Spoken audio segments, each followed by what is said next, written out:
Hello again. Today we're going to rethink something. Let's imagine that a boy is being born in the year 1980. Not a normal boy, but a true wizardly soul, Dudley Dursley. In this timeline, not only Harry Potter, but his cousin Dudley will eventually turn into a person very much acquainted with magic. His mother, Petunia, as we know, was always afraid of magic, and his father, Vernon, hated wizardry in all its forms, and yet here they will have to live with the reality of their son, not only their ever-hated nephew, but their dear son was destined to master the art of magic. Does it mean that in such a case they would want to have another child, the one who is most likely not going to be tinted by magic abilities? Would they love their first son as much as they did in the books and the films? These are the questions we'll let you answer personally. However, in any case, Vernon would hate magic as much as ever, or maybe even more. Any letter received from Hogwarts is going to be burned, no doubt about that. According to his father's ideas, Dudley will be educated to hate his magical nature. Or there is also a chance that a magically powerful child can actually make Vernon more tolerant towards all things magic. Maybe the magical abilities of his son would have allowed Vernon to accept the new reality, especially considering the fact his wife, Petunia, once also had a dream of becoming a witch herself, carrying in her heart jealousy towards her more fortunate sister, Lily. Petunia's unrealized ambitions of becoming a witch would probably motivate her to convince her husband that magic isn't that bad. As we all remember, Harry was literally abused, both physically and psychologically, by his adopted family, even before his magical abilities were discovered, not receiving enough care from his legal guardians. All the family's love was directed towards Dudley. He was their pride and joy. He was their little angel, even though his character was spoiled, to say it mildly. In their view, he was destined to be a good person, a good muggle. We can easily imagine the scene of Dudley's parents being scared and perhaps enraged every instance their child would show any sign of magic. In such cases, Vernon would obviously be furious, not covering his rage and sometimes even rancor, while Petunia would most likely have a milder attitude. Dudley's home life would not be as smooth and comfortable. Still, his parents will try to fill his life with things, normal things, muggle things, normal clothes, normal events, normal friends, normal everything. He would have experienced way less bullying on behalf of his parents than Harry, yet his emotional life will still be damaged and his character will still be a bit narcissistic, yet in a vulnerable way. For example, any success in a normal sphere of life would likely be overpraised, while Dudley receiving expensive gifts and admiration. Yet a success in a magical sphere of life would be frowned upon, with magic being turned into a scapegoat, with every failure being attributed to its polluting effects. Harry would most likely be even more despised by his adopted parents, and yet his cousin Dudley will undoubtedly have a better mental attitude towards Harry, since it would be obvious that they have way more in common than mere genes.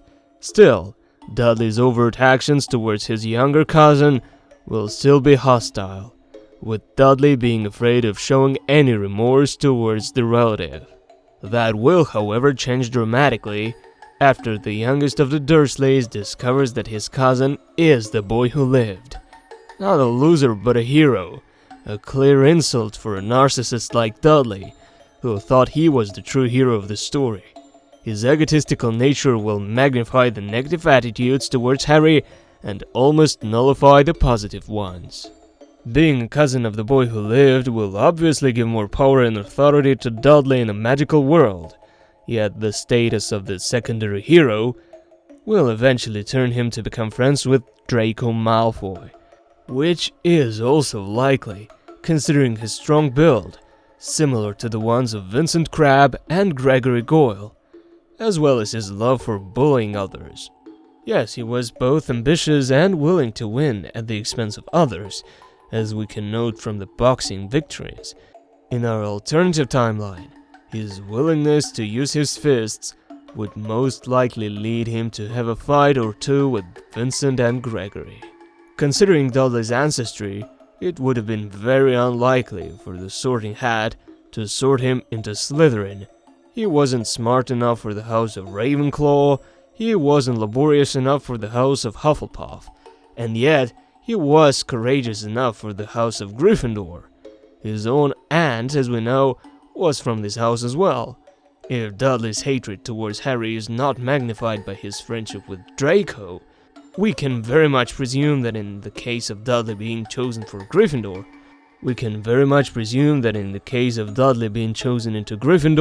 he can literally change his life and thinking to better.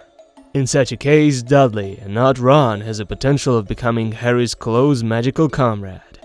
In this timeline, there is a really huge chance for Dudley to participate in many adventures on Harry's side, and maybe also fall in love with Hermione.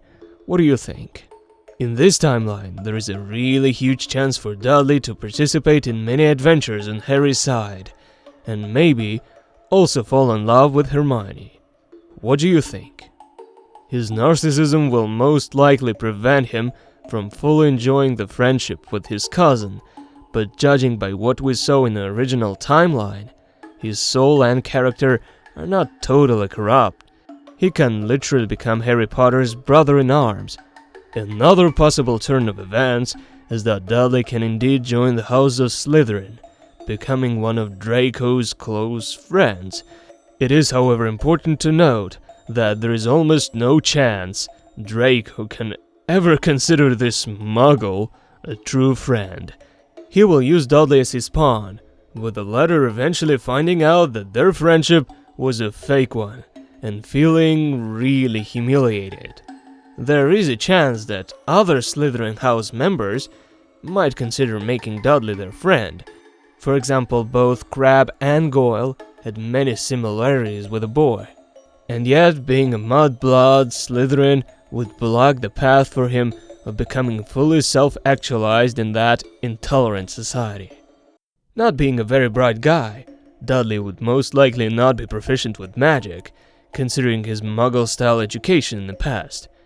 Quasi-scientific disciplines, for example potion making, will probably stand out as the easier ones for Dudley to comprehend. Some might argue that even a muggle can brew some potions. There is almost no chance for Dudley to become a truly advanced potion maker. Yet, it was indeed possible for him to learn at least the basics. Herbology and taking care of animals are also among the possible ways in which Dudley can develop himself. We can even presume that Hagrid could become the boy's favorite professor.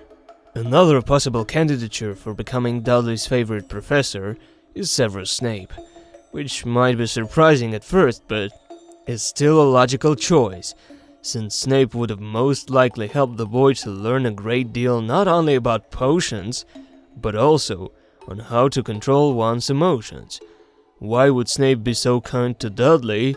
Well, in any case, he was needed as a tool to influence Harry Potter, the boy who lived.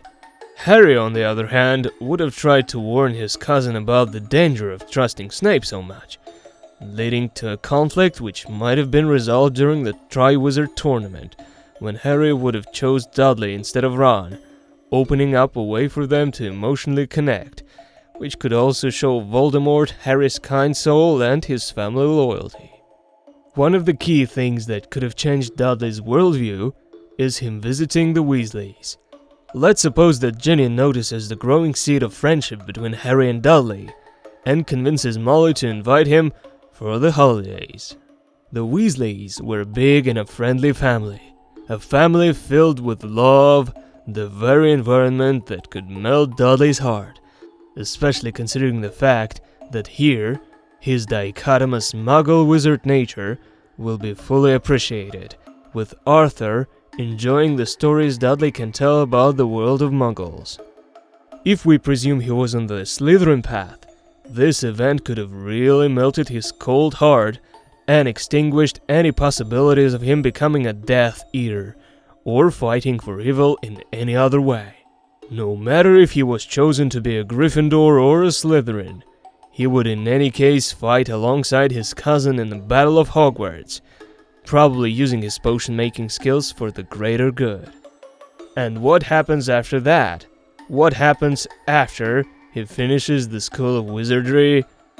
Wizards and witches rarely integrate back into the Muggle society.